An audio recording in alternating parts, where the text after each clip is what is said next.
इस कहानी की शुरुआत होती है साल 1835 से।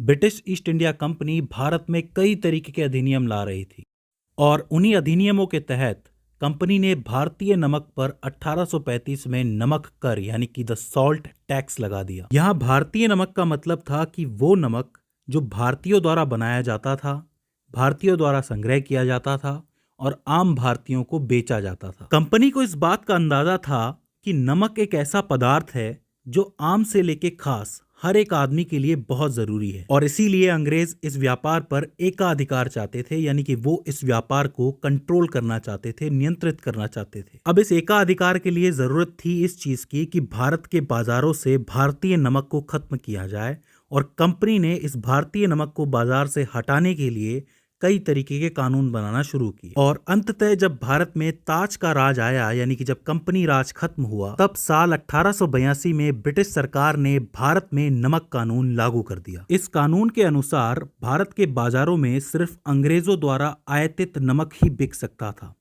इस नमक पर सरकारी डिपो की छाप होती थी और अगर कोई भी भारतीय व्यापारी या भारतीय आदमी नमक बनाता, उसका संग्रह करता या उसे बाजार में बेचता तो उसे 6 महीने तक की सजा हो जाती। अंग्रेजी अधिकारी रात बेरात लोगों के घर में छापे मारते और अगर उनके घर से सेंधा नमक भी बरामद हो जाता जिस पर सरकारी डिपो की छाप नहीं होती तो उस घर के मुखिया को कैद कर लिया जाता था। ये कानून काफी लंबे समय तक भारतीयों पर लागू रहे, लेकिन साल 1929 में लाहौर अधिवेशन के बाद गांधी जी ने अपनी 11 सूत्री मांगे वायसराय इरविन के सामने रखी, जिसमें नमक कर को हटाना भी एक मांग थी। गांधी जी का ये कहना था कि जिस तरह हवा और पानी एक आदमी की बेसिक जरूरत है, उसी तरह नमक आम से लेके खास आदमी के खाने में एक बहुत जरूरी हिस्सा होता है और इसके अलावा नमक सेहत के लिए भी एक बहुत जरूरी पोषक तत्व होता है। तो ऐसी किसी जरूरी और बुनियादी चीज पर टैक्स लगाना अमानवीय कृत्य है। गांधी जी की बाकी मांगों की तरह इस मांग को भी अंग्रेजों द्वारा अनदेखा कर दिया गया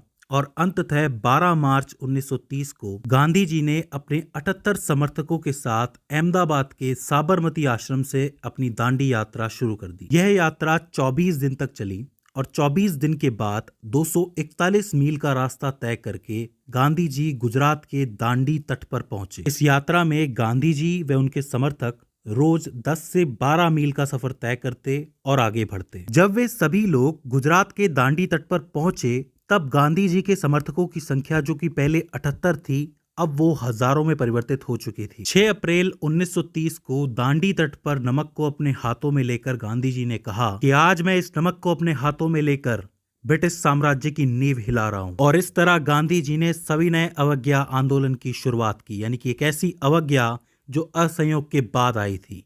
आपको पता होगा कि इससे पहले गांधी जी ने असहयोग आंदोलन चलाया था और जब असहयोग से बात नहीं बनी तो उन्होंने अवज्ञा शुरू कर दी। लेकिन कैसी अवज्ञा? सविनय अवज्ञा। इस यात्रा के बाद गांधी जी समेत 80,000 भारतीयों को जेल में डाल दिया गया। लेकिन जब ये बात बाकी दुनिया तक पहुंची कि नमक जैसी चीज के लिए इतने हजारों लोगों को जेल में डाल दिया गया है, तो इससे ब्रिटिश साम्राज्य की परेशानियां और बढ़ गई। परिणाम ये हुआ कि गांधी जी और कांग्रेस को भारत के संविधान में क्या क्या संशोधन होने चाहिए ये डिस्कस करने के लिए लंदन के गोलमेज सम्मेलन में आमंत्रित किया गया। लेकिन कुछ एक कारणों से ये गोलमेज सम्मेलन सफल नहीं हो पाए और फाइनली जो सविनय अवज्ञा आंदोलन है वो कंटिन्यू रहा, जिसने भारत को आगे चल के आजादी भी दिलाई। गांधी जी ने दुनिया को ये बताया कि चीज चाहे नमक हो चाहे सोना चांदी, अगर उसके माध्यम से किसी भी इंसान पर अन्याय किया जा रहा है तो उसके खिलाफ आवाज उठाकर आप बड़े से बड़े साम्राज्य को भी हिला सकते हैं।